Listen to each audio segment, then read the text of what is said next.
Susan, I want to come to you because the other big part of sort of what we're living through is inflation. People are paying more money for everything from the turkey they're putting on their table to the gas they're putting in their cars. I was struck by the idea that looking at the history, John F. Kennedy dealt with this, Lyndon B. Johnson dealt with this, Richard Nixon, they all tried to deal with inflation. They sort of all failed. What's President Biden sort of up against when you look at history, but also when you look at the GOP that is very, very ready to use this as a wedge issue going into the elections? And remember Gerald Ford and whip inflation now buttons. It's been a long time since we've had to deal with a really serious episode of inflation. And you saw the Biden administration, I think, dismissing this early on as something to be transitory that people didn't need to worry about. They were wrong. Nothing in the economy hits people more directly in their faces than inflation because they see it whenever they go to the grocery store. They see it whenever they pull in to fill up their gas tank. And it becomes a more compelling political argument than even jobs or even growth. People get very concerned about inflation. It can cripple a presidency if a president does not seem to be addressing it effectively. And now you see a kind of turning by the Biden administration to take it more seriously, to hope that their new reappointed chairman of the Federal Reserve will take it seriously, will help them bring it under control because it saps the approval ratings of a president. And we've seen Joe Biden already be hurt politically by the fact that his approval rating has sunk to new lows.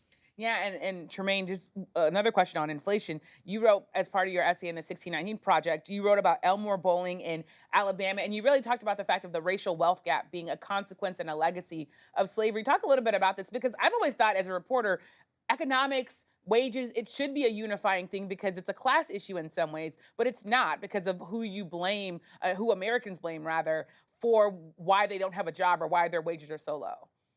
This idea of just you pull yourself up by your bootstraps, just work hard. When you think about the average black family has just a tenth of the wealth of the average white family. And this history goes back decades and decades and decades with the collusion of the federal government in terms of access to housing, redlining, so on and so forth.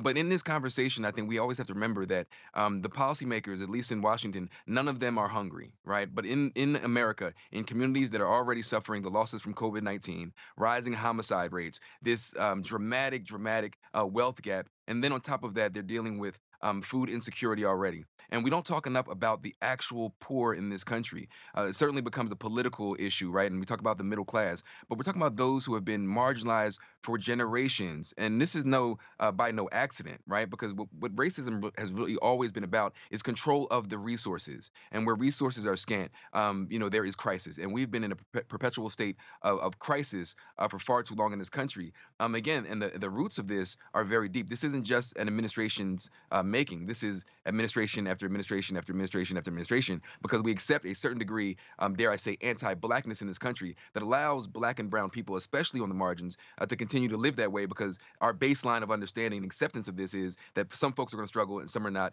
You just need to work harder. When in reality, there's a whole system and institutions that are kind of bolstering this.